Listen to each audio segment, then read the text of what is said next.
2025 বিদায় নিচ্ছে, কিন্তু জানেন কি, ঠিক 100 বছর আগে জন্মেছিলেন এমন কিছু মানুষ যারা আজও ভারতীয় সিনেমার হৃদয়ে বেঁচে আছেন, যিনি দেখিয়েছিলেন একজন শিল্পীর ব্যথা পিয়াসা আর কাগজের ফুল দিয়ে।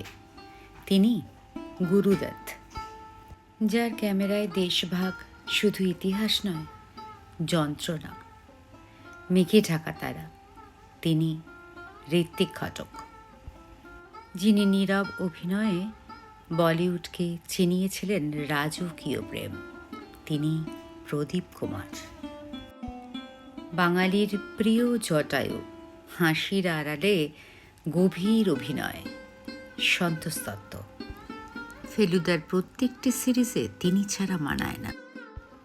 300রও বেশি বাংলা ছবিতে অভিনয়, সিরিয়াস কিংবা কমেডি, দুটোতেই ছিলেন পারদর্শী।